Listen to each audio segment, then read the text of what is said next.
1 aos Coríntios, capítulo 12.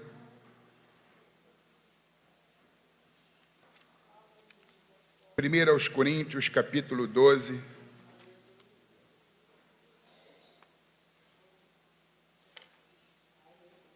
Nossa primeira palestra vai até 8h15.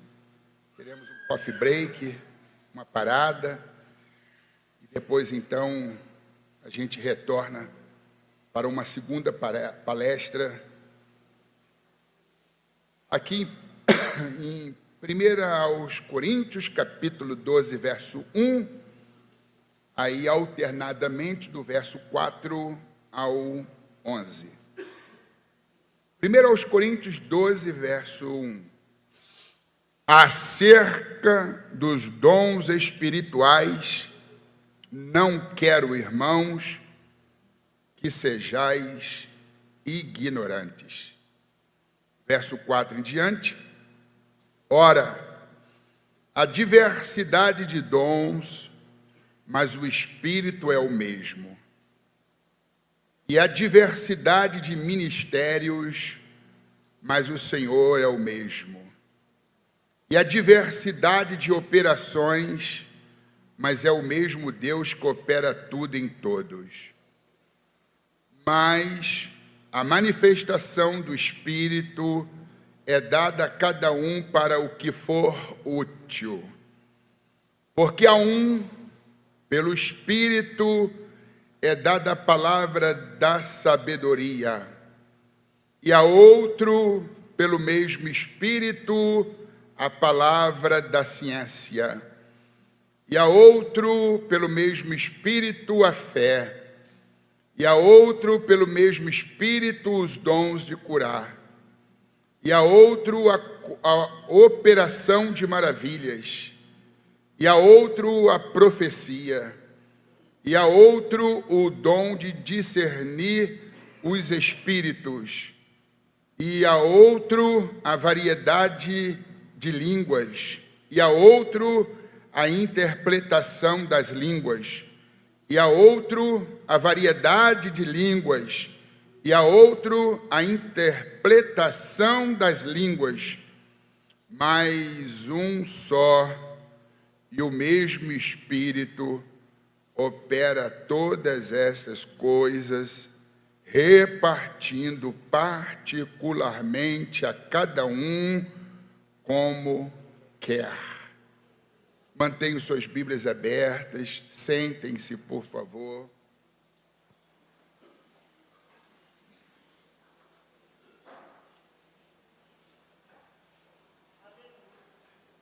O tema é muito importante, sugestivo. Renovados para cumprir o vosso chamado. Se a gente não estiver renovado, revigorado, revitalizado, avivado, a gente vai viver morosamente, lentamente, parcimoniosamente. Se você pode voar, por que rastejar? Não há como a gente ser reavivado, preterindo os dons, deixando-os de lado. São ferramentas importantes que dão ao nosso ministério eficácia e eficiência. O desprezo aos dons vai custar caro a vida da igreja, porque vai tirar dela a alegria, a efervescência, o calor, o dínamos, o poder. E eu quero aqui, paralelamente a esse texto, fazer a leitura. Vocês só podem, caso vocês queiram, acompanhem na Bíblia, mas podem apenas me ouvir. Romanos 12, 11. Não sejais vagarosos no cuidado, sede fervorosos no espírito, servindo ao Senhor. Há muitos que estão na marcha lenta. Há uma necessidade da gente acelerar, tornar célere a nossa caminhada. E muitos já se conformaram em viverem a passos tartarugóricos, ou a passos de tartaruga. E nós temos aqui diante de nós uma igreja, eu me refiro a Corinto, carismática. O que é uma igreja carismática? É uma igreja que tem no seu seio o exercício dos dons espirituais. Ela não só crê nos dons do Espírito, mas ela se utiliza deles para promover a edificação coletiva e o crescimento. No capítulo 1, versículo 7 da primeira carta de Paulo aos Coríntios, ele diz: nenhum dom vos faltou. E nós lemos aqui 9 dons espirituais que são citados em 1 aos Coríntios, capítulo 12. E todos esses dons estavam em evidência. A igreja de Corinto era uma igreja que tinha essa prerrogativa, tinha esse privilégio. Haviam pessoas que tinham o dom de profecia, outras com o dom de variedade de línguas, ainda outros com o dom de interpretação de línguas, dom da fé, dom de milagres ou de maravilhas, dependendo da tradução da sua Bíblia, dom de discernimento de espíritos, dom da palavra da sabedoria, dom da palavra da ciência, enfim, totalizando 9 dons espirituais. Mas o que nos assusta é que esta igreja, mesmo tendo tanto privilégio, era uma igreja carnal, belicosa, uma igreja que só vivia em disputas predatórias, em discussões inúteis. Era assim que ela vivia, estava envolvida até o pescoço. O que nos mostra que o fato de possuir os dons não nos fazem pessoas espirituais. Jesus já havia denunciado de que muitos naquele dia me dirão: em teu nome eu expulsei demônios, em teu nome, vocês se lembram? Em teu nome eu curei os enfermos, em teu nome, enfim, exercitei os dons. E a resposta é desalentadora: eu não os conheço. Porque é pelo fruto que se conhece a árvore e não pelos dons. Existem pessoas que elas falam em línguas estranhas mesmo quando não sentem do Espírito em falar, mas porque elas acreditam que isto lhe dá uma auréola de santidade, de espiritualidade, que isto a torna superior, especial. Então se utiliza desse mecanismo para poder alçar um patamar espiritual fictício, inexistente, fake, ilusório.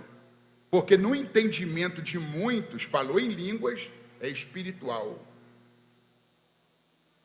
Mais importante do que falar em línguas é aprender a segurar a língua. Porque falar em línguas é dom, segurar a língua é fruto. E o que mede a espiritualidade do crente, do obreiro, é o fruto do Espírito, que também tem 9 características. O fruto do Espírito, disse Paulo em Gálatas 5:22, é amor. Aí o capítulo 13 de 1 Coríntios fala que não adianta profetizar e não ter amor. Não adianta até oferecer o corpo para ser queimado. Às vezes por uma questão ideológica. Mas se não tiver amor, é como metal que soa, é como sino que tine.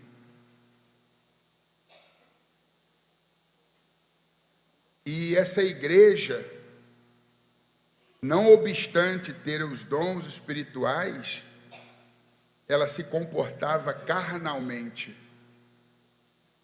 No capítulo 1, Paulo fala que lhe foi comunicado através da família de Cloé que havia contenda entre eles. Havia fã-clubes na igreja.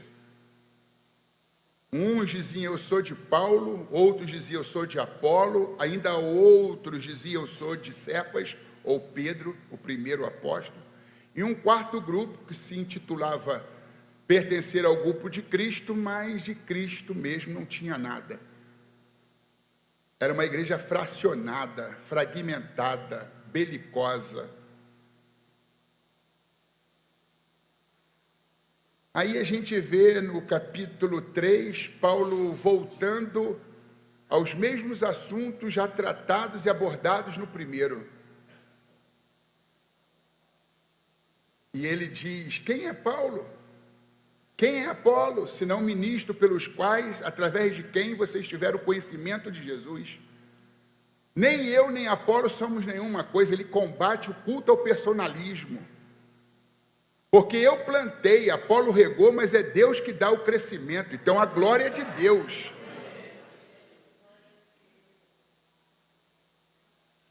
No capítulo 4, ele tem que defender o seu apostolado.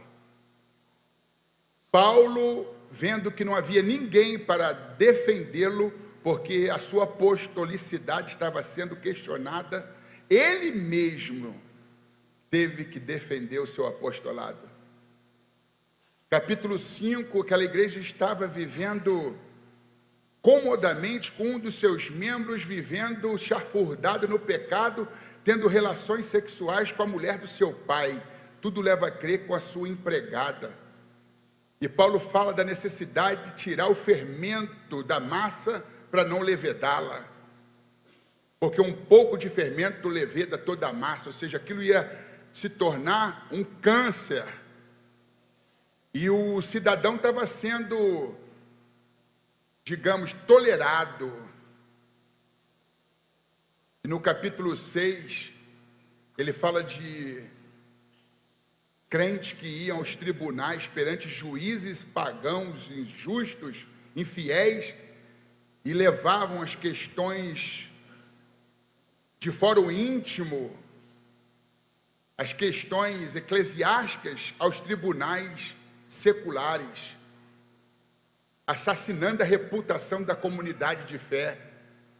E ele diz, seria melhor sofrer o dano do que um irmão levar ao tribunal outro irmão. Então daí dá para se ter uma conotação do quão carnal era a igreja, apesar de ter todos os dons espirituais. E Paulo, aqui nessa abordagem, 1 Coríntios capítulo 12, diz assim, acerca dos dons espirituais, não quero, irmãos, que sejais ignorantes. Os ignorantes são aqueles que não se importam com os dons, que os preterem, que não dão devido valor, a devida importância, que não os consideram ferramentas imprescindíveis para a edificação e o crescimento do corpo, que é a igreja. Esses ignorantes, para eles, os dons são de somenos importância. E existe também os medrosos, que são aqueles que dizem assim: eu não vou mexer com esse negócio não, porque quando o Espírito Santo ele começa a fluir, as coisas saem do controle. E existem líderes e pastores que querem ter o controle. Tudo bem que a gente priorize a organicidade, que a gente estabeleça critérios, mas quando o Espírito sopra, quando o Espírito Santo ele se evidencia com poder, o horário do término do trabalho é o Espírito que vai determinar. Toda regra tem uma exceção. A gente precisa ter uma mente organizada e a gente precisa liderar com organicidade. Mas quando o câncer começa a ser expelido, a dor de cabeça crônica some, desaparece para todo sempre, quando o cadeirante deixa a cadeira de roda, quando o cego diz eu estou vendo e o surdo diz eu estou ouvindo, que controle a gente tem?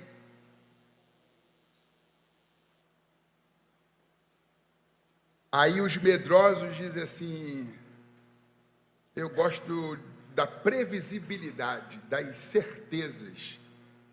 Tudo tem que ser tangente, palpável. O Espírito sopra onde quer. Ele é que determina. Inclusive a forma, porque a Bíblia diz que há uma diversidade de dons, uma pluralidade, como também há uma diversidade de operações. O Espírito Santo não é normativo, não trabalha de um único jeito. Há uma multiforme sabedoria e uma multiforme graça. E ele está livre para poder agir da forma que ele quer, que ele quiser. Há uma diversidade de operações.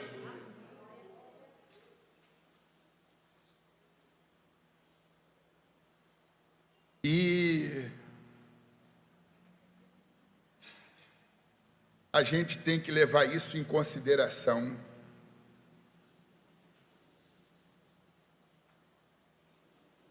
Os medrosos são aqueles que dizem: não vou mexer com isso não, porque se for diferente, eu não sei se eu vou dar conta, se eu vou ter controle. Nós somos apenas mordomos, não somos proprietários da obra, da igreja, da casa de Deus. Aí existem os cessacionistas, que são aqueles que acreditam que os dons, eles estiveram presentes na era apostólica e que eles foram dados para aquele momento, para aquele período da história, e que hoje os dons, eles já não estão mais em evidência porque cessaram. Daí o termo cessacionistas, que creem que os dons cessaram, que eles foram dados apenas para a era apostólica e não para os dias odiernos. Mas tem uns que não são os pentecostais clássicos como nós, mas que creem na contemporaneidade dos dons, e eles se intitulam continuistas ou continuacionistas. E ainda existem os neopentecostais, e eles acabaram adicionando uma série de movimentos, de modismos, e deturparam o pentecostalismo clássico, de forma que existem cultos que você fica se perguntando se é um hospício ou se é um terreiro de macumba. Porque as coisas saíram dos trilhos, o trem descarrilou, os exageros, os modismos, o fogo estranho, adicionaram muita coisa e acabaram fugindo, né, do pentecostalismo clássico, comprometendo a essência, a pureza doutrinária. Deram lugar aos modismos, aos invencionismos, e com isso a igreja em muitos lugares está caindo em descrédito, ou sendo alvo de zombarias, de menoscabo, desprezo, de piadas. E é interessante que, diferentemente do que acontece no centro de macumba, porque quando a pessoa está possuída por um espírito que não é o Espírito Santo, e às vezes ela diz coisas, faz coisas, e depois do transe, aí se pergunta: você se lembra do que você fez? Você se lembra do que você disse? Não. Quando o Espírito Santo, ele usa o crente, ele não anula a identidade do crente, a personalidade do crente. E os pentecostais clássicos chamam isso de o princípio do controle consciente. O Espírito Santo ocupa suas emoções, sua mente, seu intelecto, te usa para falar ou para fazer alguma coisa, mas a todo momento você está lúcido e consciente.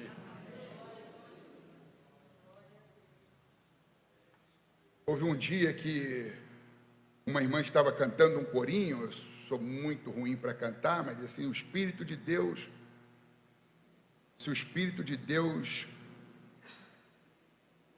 se move em mim, eu canto como Davi. Se o Espírito de Deus se move em mim, eu oro como Davi. Se o Espírito de Deus se move em mim, eu adoro como Davi. Daqui a pouquinho ela foi ficando com uma voz máscula, rouca, masculinizada. Se o Espírito de Deus se move em mim. Aí alguém interpretou: o que está acontecendo, irmã? O Davi desceu aqui, irmão. Davi desceu em mim. Fuja disso, irmãos. Fuja disso. É o princípio do controle consciente. A sua personalidade é inalterada. A sua consciência se mantém em plena lucidez, porque o espírito do profeta está sujeito ao profeta. Que negócio é esse? Que eu não sei o que eu falei, eu não sei o que eu fiz. Se o Espírito de Deus não anula a identidade, a personalidade. Acerca dos dons espirituais, irmãos, não quero que sejais ignorantes. Para a gente ter força, ânimo, vigor. Para a gente não ser vagaroso no cuidado, para a gente ser fervoroso no espírito, servindo ao Senhor, a gente precisa buscar os dons espirituais. A gente precisa não ignorá-los, não desprezá-los, não preteri-los. A gente precisa voltar a ter uma vida de oração, de intimidade, de busca constante. Quantos obreiros, obreiras, tantos crentes desanimados, vivendo muito aquém do que Deus planejou para a sua vida. Há um livro de autoria de A.W. Tozer, um pastor nascido na Pensilvânia. Tive o privilégio, no dia 21 de maio de 2018, visitar o seu túmulo no estado de Ohio, atrás de um cemitério, atrás de uma igreja presbiteriana, há um cemitério. E eu estive lá porque ele foi um grande influenciador e ainda o é através das suas obras literárias. É uma espécie de mentor espiritual que eu tenho, porque tudo que ele deixou escrito, e ele partiu bem antes de eu nascer. Eu tenho procurado seguir, porque são textos, mensagens respaldadas nas Escrituras Sagradas. E dentre uma pluralidade de obras, de literaturas, de livros escritos por A.W. Tozer, seu nome é Hayden Wilson Tozer, mais conhecido como A.W. Tozer. É uma obra intitulada A Tragédia da Igreja, a Ausência dos Dons. Esse livro foi lançado pela editora Damplevan Editora, e eu gostaria que, se você tivesse interesse, comprasse essa obra, A Tragédia da Igreja, a Ausência de Dons. E ele diz sobre uma outra tragédia nessa obra. Além da ausência dos dons, é quando você os tem, os possui, você faz mau uso dos dons. E a igreja de Corinto, por ser uma igreja carnal, ela fazia mau uso dos dons, porque as pessoas usavam os dons para se locupletarem, usavam dos dons para terem visibilidade, uma questão de exibicionismo, de autoafirmação, de competitividade. Paulo tem que usar todo o capítulo 14 para falar sobre a necessidade de ordem no culto, dizendo: fale 2 ou 3 profetas, mas um após o outro, ninguém precisa atropelar o outro. Então ele percebe a necessidade de dar uma aula, de trazer conteúdo, informações importantes, para que os dons fossem bem utilizados. Porque a igreja de Corinto tinha os dons, mas fazia mau uso dos dons que possuía.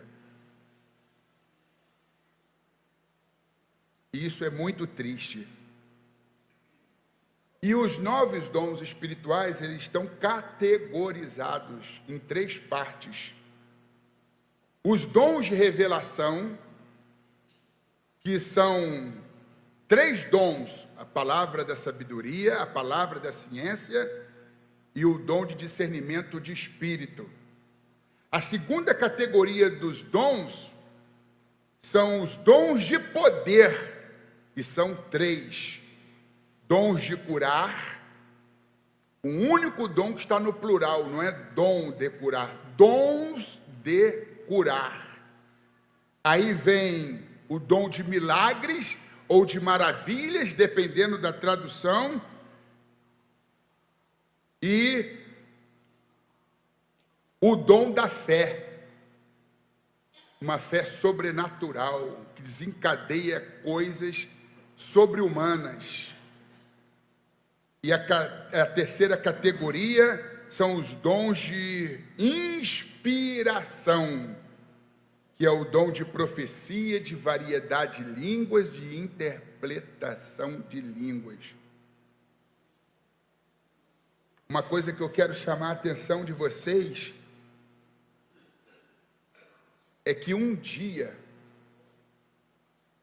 eu tive o privilégio de sair de uma congregação no bairro de Campo Grande, onde eu nasci, na capital do Rio de Janeiro, Zona Oeste, para ser presidente de campo em 2004, há 19 anos atrás.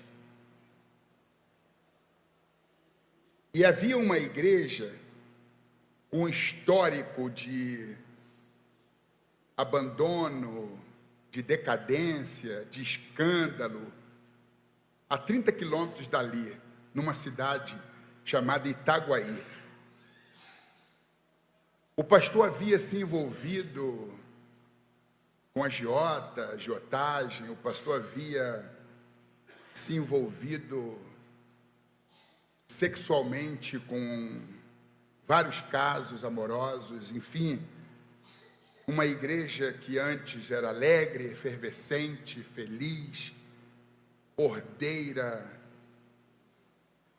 crescente, por conta do escândalo, ela se dissolveu, se diluiu, e houve um êxodo, saída em massas de pessoas, uma igreja sem crédito, sem moral. E aquele pastor ainda persistiu algum tempo ali, e a persistência dele com baixo padrão moral, ainda presidindo aquele campo, fez com que os poucos também deixassem aquela igreja. Quando ela estava prestes a fecharem as portas, aí então resolveram trocar o pastor. Eu estava na editora Betel trabalhando, onde eu passei 16 anos da minha vida, como redator e, por último, como chefe de jornalismo. Quando o bispo Abner Ferreira me ligou e disse: olha, surgiu uma oportunidade de você ser pastor-presidente, e eu estou te designando para a igreja de Itaguaí. Fale com a sua esposa, são 16h. Eu sei que a distância é grande, mas eu quero você lá no máximo 20h, você e a sua companheira, para receberem a oração de posse. Eu fui para lá, saí de uma congregação repleta de gente e fui para uma igreja sede. Antes tinha 400 membros e havia ainda restado 42 pessoas. E chegando lá, fui empossado, marquei uma reunião nos dias seguintes. Dos 42, 30 estavam revoltados, olhavam para mim de cima para baixo, como diz assim: isso aí veio para acabar de destruir. Porque havia muita tristeza, eles se sentiam muito ofendidos. E eu então assumi aquele trabalho. Um ano ali à frente, eu fiz um balanço como os empresários no fim de ano, para saber os pós, os contras, onde precisa melhorar, onde foi eficiente, se houve crescimento nesse lado, naquele aspecto. E, enfim, fiz um balanço e vi que em um ano a sede não apresentou nenhum candidato ao batismo em águas.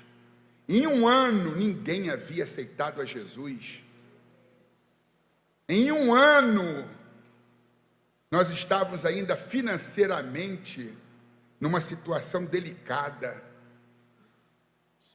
Aí, irmãos, muito frustrado, e eu tinha um ministério baseado num tripé: pregação, ensino e aconselhamento. Só fazia essas três coisas. Pregação, não terceirizava o púlpito, sempre era eu que pregava, sempre era eu que ensinava, e aconselhamento pastoral. Tinha um membro, uma senhora de idade, à época com 78 anos, hoje com 92 ou 93, chamada Zeni Buller, uma senhora negra, deficiente visual, só enxergava um pouco com um único olho, e com uma certa comorbidade no lado direito. E aquela senhora era uma mulher de fé, uma mulher de oração, e ela acabou se demonstrando uma pessoa de muita confiança, de forma que os meus filhos, hoje adultos, na época criança e adolescente, eles se apaixonaram pela irmã Zeni Buller.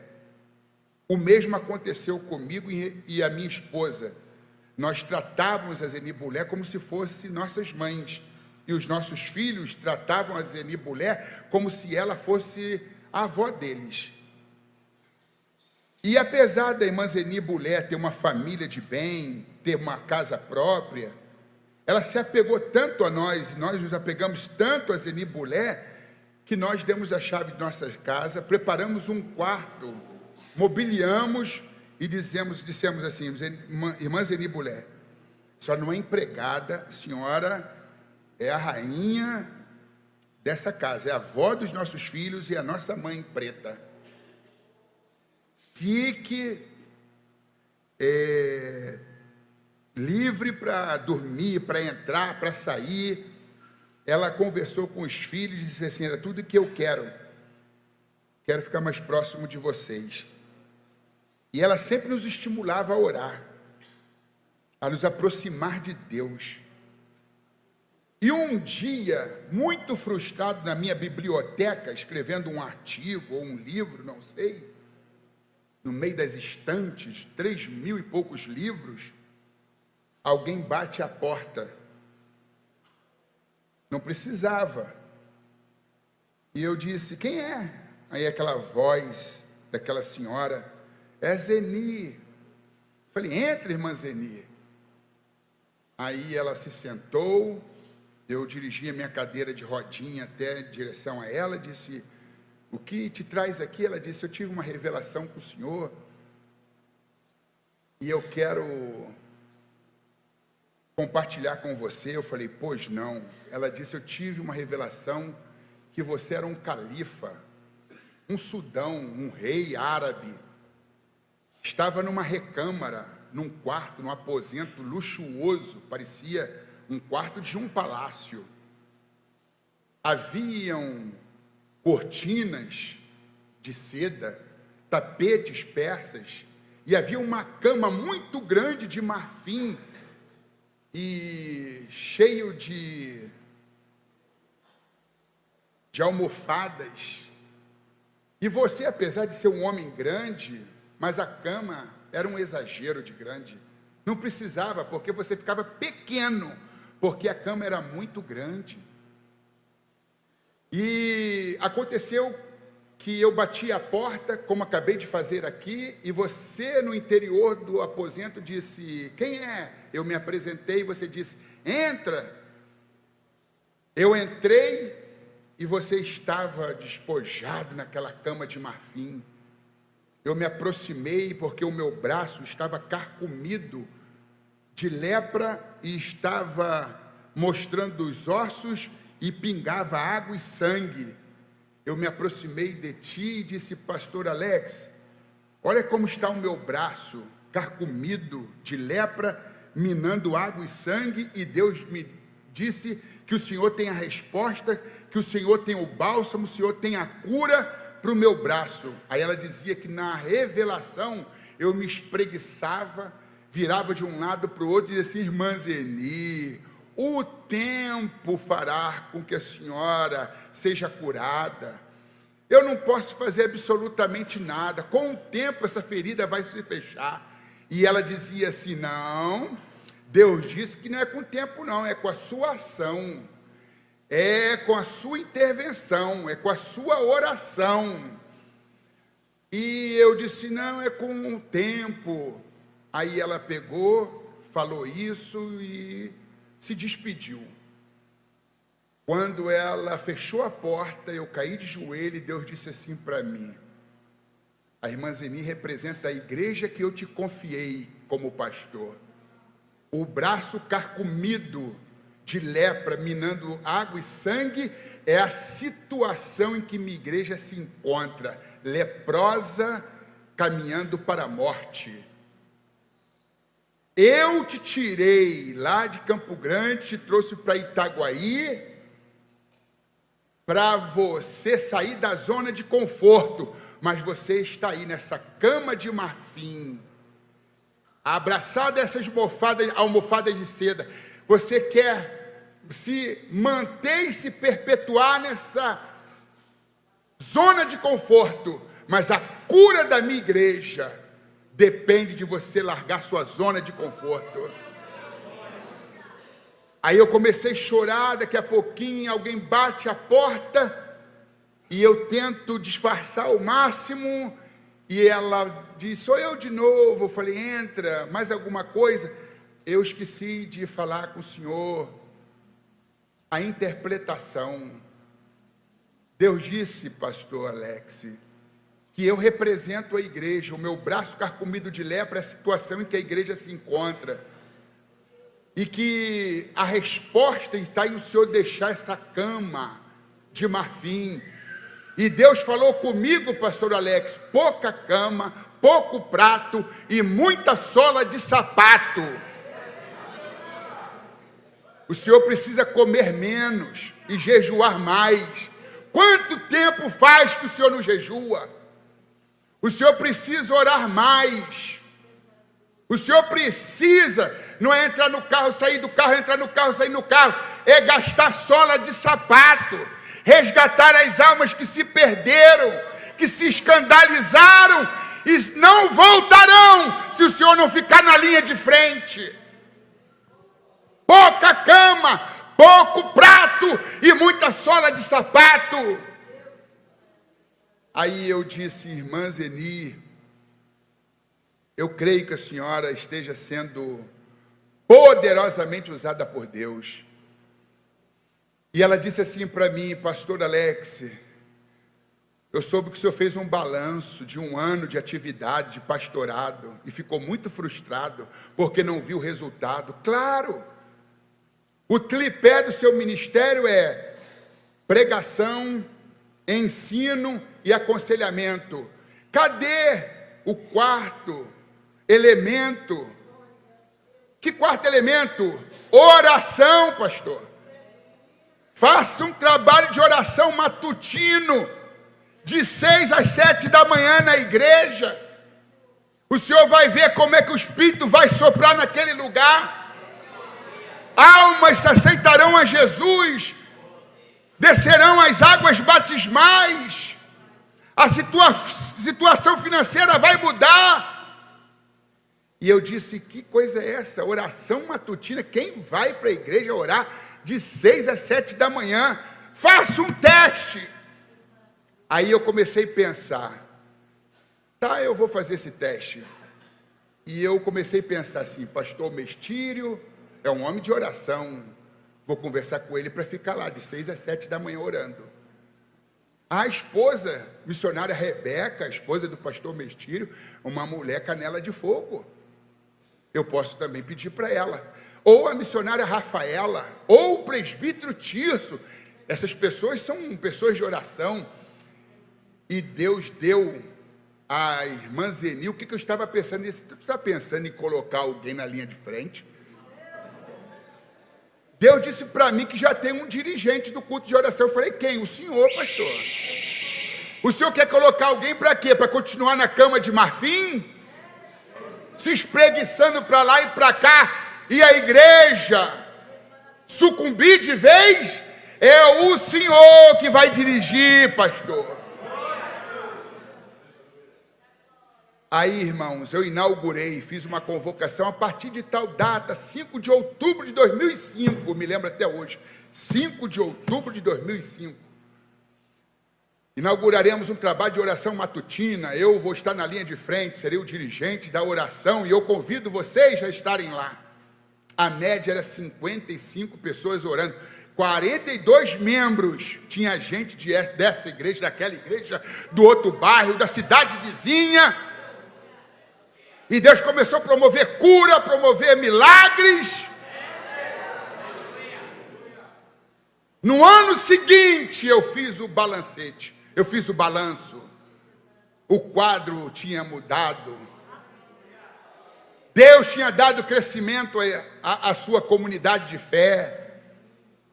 Mas eu quero ainda adicionar algo que aconteceu antes desse episódio. Nesse interregno de 1 ano, antes de fazer esse balanço de fim de ano, eu me lembro que uma senhora tinha vindo com a família do Rio Grande do Sul. Ela havia trabalhado e era uma jornalista aposentada do jornal 0 Hora de Porto Alegre. E aquela senhora estava demonstrando um comportamento estranho, e eu suspeitei que o espírito maligno estava tendo uma certa influência sobre ela.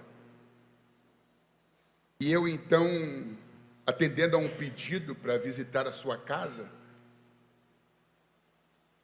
para fazer uma oração e percebendo que alguma coisa estranha estava no ar. Eu tenho um amigo, desde 87, quando éramos adolescentes, chamado Camilo Mangueira Figueiredo. Hoje ele é presidente de Campo de Jardim, Ponto Chique, lá no município de Nova Iguaçu. E este é um homem muito usado por Deus e com muitos dons espirituais. E desde 1987 até hoje, 2023, eu sempre vi o pastor Camilo vivendo debaixo de uma atmosfera sobrenatural.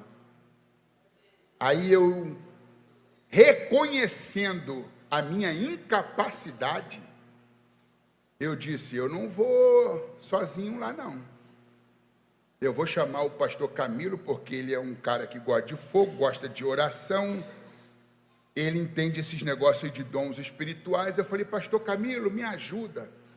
Estou para fazer uma visita a uma família, mas eu percebo um clima de um ataque espiritual muito visceral contra aquela família, e queria que você me ajudasse. Ele falou assim, marca para tal dia, e a gente então vai jejuar 3 dias antes, e eu vou estar aí na cidade, e a gente vai lá na casa dessa senhora. Ele jejuou e eu não. Mais à frente, né, aquele puxão de orelha, valeu. Eu precisava voltar à esquecida e tão desprezada prática do jejum. Eu precisava me despertar para a oração.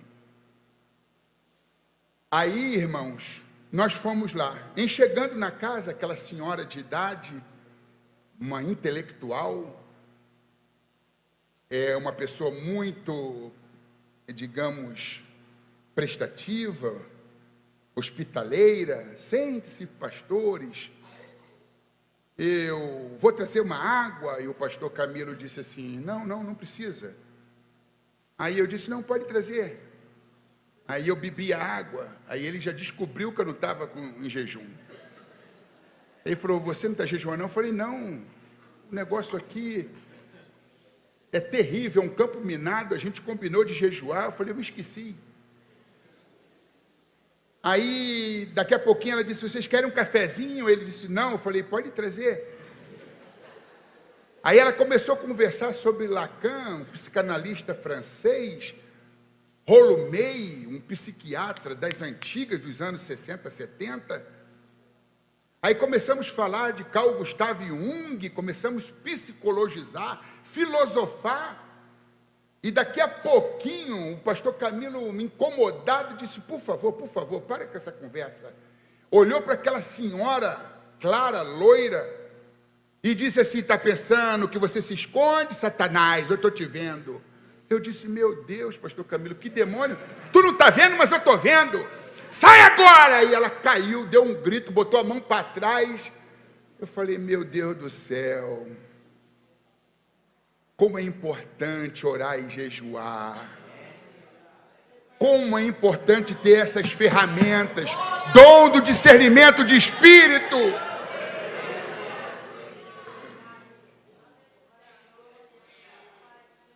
E aquela mulher foi liberta. Passou a ser membro da nossa igreja. Através dela vieram os filhos, as filhas, os netos.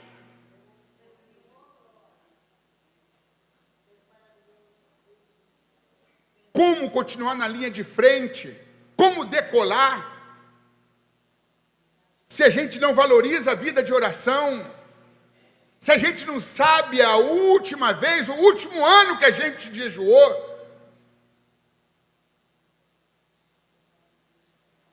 Ore quando você tiver vontade de orar.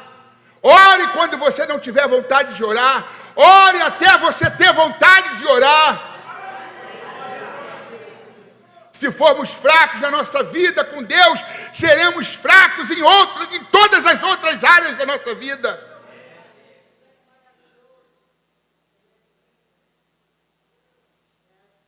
E eu aprendi uma lição,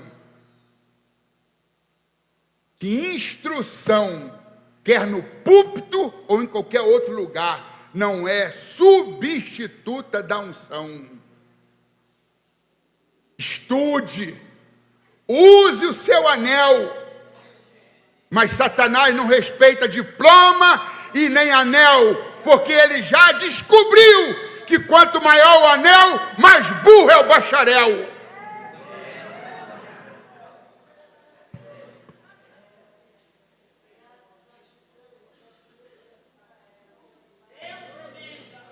Satanás não respeita canudo.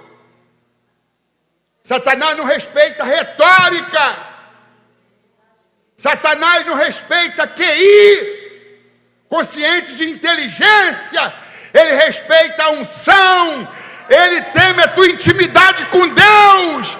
Ele teme o teu relacionamento com Deus.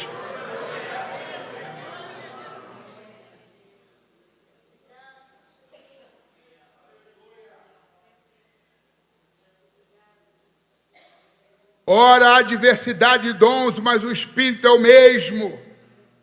E há diversidade de ministérios, mas o Senhor é o mesmo. E há diversidade de operações, mas é o mesmo Deus que opera tudo em todos. Mas a manifestação do Espírito é dada a cada um para o que for útil. Porque a um pelo Espírito é dada a palavra da sabedoria. Buscai, pois, os dons espirituais. Quem não tem sabedoria, peça a Deus, que a todos dará livremente. E a outro pelo mesmo Espírito a palavra da ciência, a palavra da revelação. E a outro pelo mesmo Espírito a fé, e a outro pelo mesmo Espírito os dons de curar, e a outro pelo mesmo Espírito a operação de maravilhas, e a outro a profecia, e a outro o dom de discernir os espíritos, e a outra variedade de línguas, e a outra a interpretação de línguas. Os dons estão disponíveis à igreja. Eles precisam ser buscados e não preteridos ou desprezados.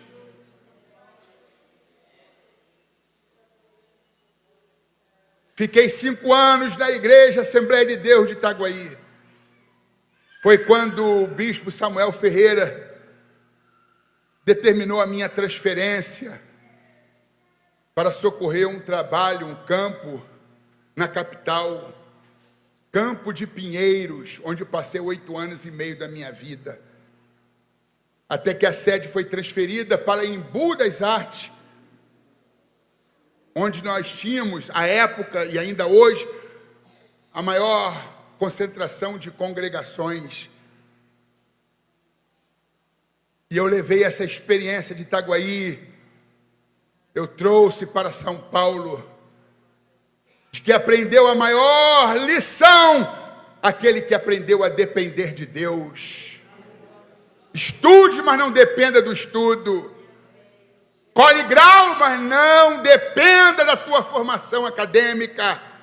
Dependa de Deus, dependa do Espírito de Deus, porque aprendeu a maior lição, aquele que aprendeu a depender de Deus.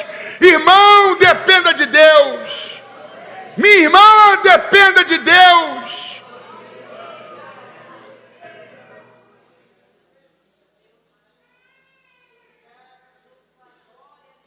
Você tem o machado, mas o que é o machado sem o ferro na ponta? Os dons são o machado, ou seja, o ferro na ponta do cabo, e com corte, para que você seja producente, para que o teu ministério decole, para que a igreja cresça, para que o departamento vá bem. Você precisa ter o ferro na ponta do cabo, e você precisa amolar esse ferro. Senão você só vai usar a força, a força, mas a Bíblia diz: não por força e nem por violência, mas pelo meu Espírito, diz o Senhor dos Exércitos.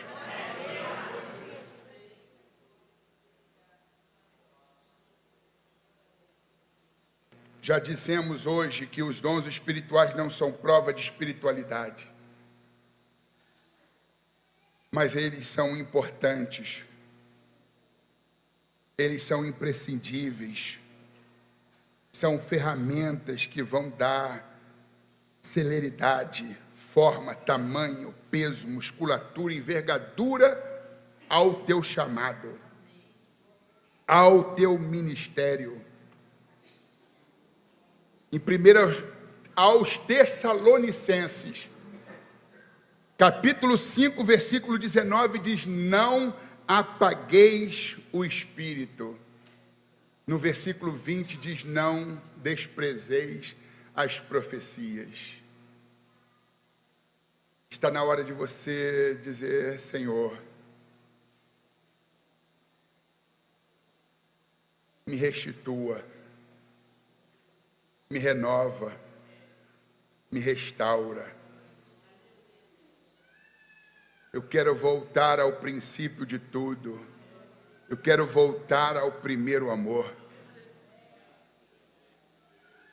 Que Deus possa revigorar o teu ânimo. E você não venha insistir em fazer a obra de Deus à parte do Espírito, ignorando esses ferramentais que são os dons espirituais. Você nunca terá um ministério eficiente, nunca vai ter um chamado aprovado, se você ignorar os dons espirituais. Há uma obra chamada Surpreendido pela Voz de Deus, Jack Dee, editora Vida. O autor fala num dos capítulos intitulado Abrindo a Janela do Sobrenatural. E ele faz uma analogia dizendo: se você mantém a janela da sua casa aberta, você será visitado por uma abelha, pelo som da boa música e pela brisa. E essas três coisas são bem-vindas: a borboleta, a boa música e a brisa. Mas pela razão da janela estar aberta, também vai entrar o ruído, a poeira e a vespa. Mas não é por causa do ruído, da poeira e da vespa que você vai fechar a janela. Porque se você fechar, você vai se privar da presença da borboleta, o som da boa música e da brisa. O que você faz? Mantenha-se atento. A borboleta chegando, dê boas-vindas. O som da boa música entrando, dê boas-vindas. A brisa entrando, dê boas-vindas. A vespa entrando, se diz: aqui não é o teu lugar. A poeira também não. O ruído também não. E ele diz o seguinte: alguns pastores, sabendo que deixando a janela do sobrenatural aberta na igreja vai lhe trazer alguns inconvenientes, então ele mantém a janela fechada, mas se priva das coisas boas por conta das coisas ruins que poderão ter acesso. Os exageros, excessos, a meninice. A questão é: eu prefiro uma igreja menina do que uma igreja defunto. Eu não quero uma igreja menina. E nem estou aconselhando para que você permita que a igreja seja uma igreja menina. O infantilismo, cheio de exageros e modismos, não. Mas eu prefiro uma igreja menina a uma igreja defunta, porque a menina cresce e o defunto apodrece. A igreja menina, quando doutrinada, A igreja menina, quando tem um pastor de pulso firme, mas que tem amor e que tem a palavra, que manuseia as escrituras com autoridade, com sabedoria, é questão de tempo. A menina vai crescer e vai deixar de ser menina. Vai deixar de ser menina. A maior necessidade da igreja é de poder do alto. Ou a igreja passa por um avivamento, ou passa por um funeral. Prefiro uma igreja menina a uma igreja defunto, porque a menina cresce e o defunto apodrece. Lendo um livro que eu aconselho vocês também adquirirem, que é de cabeceira, Porque Tarda o Pleno Avivamento. Quem conhece essa obra de Leonard Ravenhill? Alguém conhece? É um pequeno livro. Para quem não gosta de ler livros de muitas páginas, livros grandes. Por que tarda o pleno avivamento? Eu nunca ouvi alguém que disse: eu comecei a ler, mas eu não terminei. Esse livro é tão poderoso que todos que se propõem a lê-lo vai até o fim, porque ele é estimulante. Por que tarda o pleno avivamento?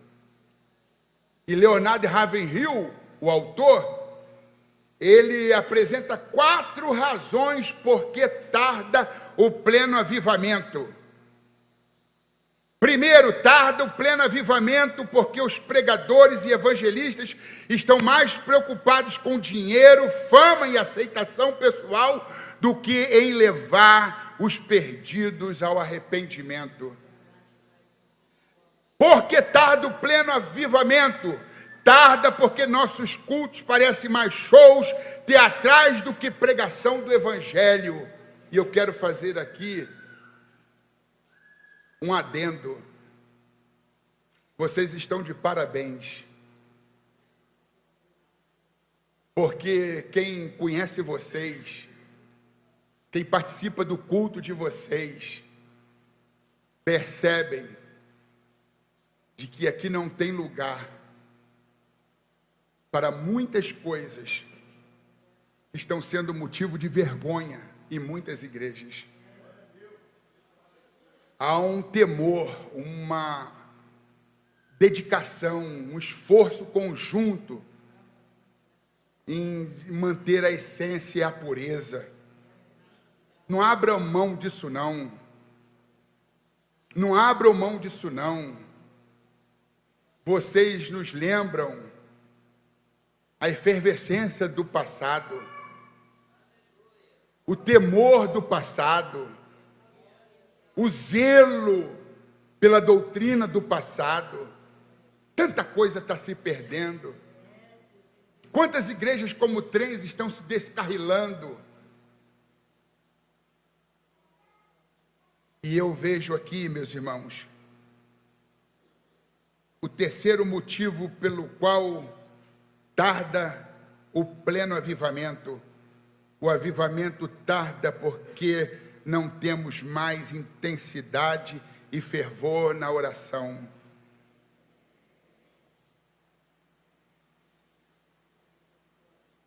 Os cultos de oração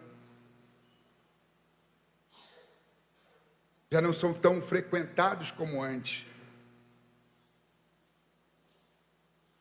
Em último lugar, o avivamento tarda porque roubamos a glória que pertence a Deus. Hoje há um esforço em estarmos bem na foto, em termos visibilidade, reconhecimento.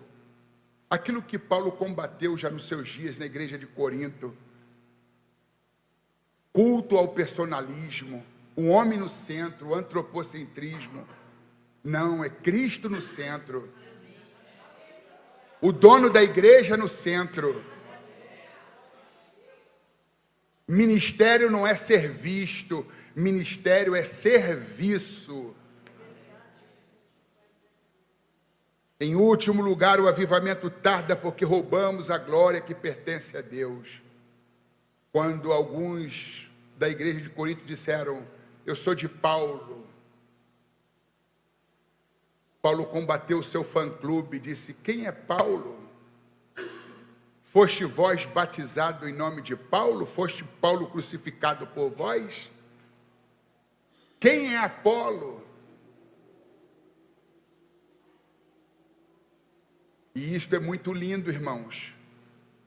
E eu costumo dizer que Paulo está dizendo mais ou menos assim: visite um palácio, observe a torneira de ouro cravejada de diamantes e outras pedras preciosas.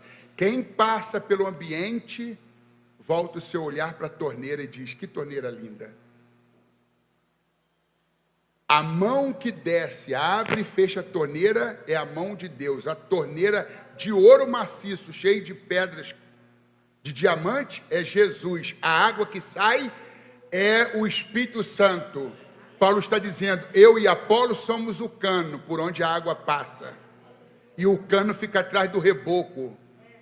O cano fica atrás da parede. Ninguém chega na tua casa e diz: mas que cano bonito. O cano não fica à mostra. É o que Paulo está dizendo. Quem é Paulo? Eu sou apenas o cano. A mão que desce para abrir ou fechar a torneira é a mão de Deus. A torneira é Jesus. A água é o Espírito Santo. Eu sou o cano.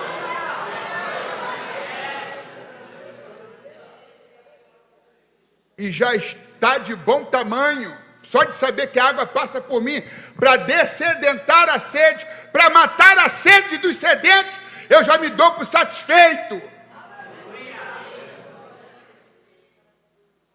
Então, se você quer ser reconhecido, se você busca honra, se você quer visibilidade, John Stott detectou 3 doenças no seio da igreja: pulpinite, microfonite e holofotite.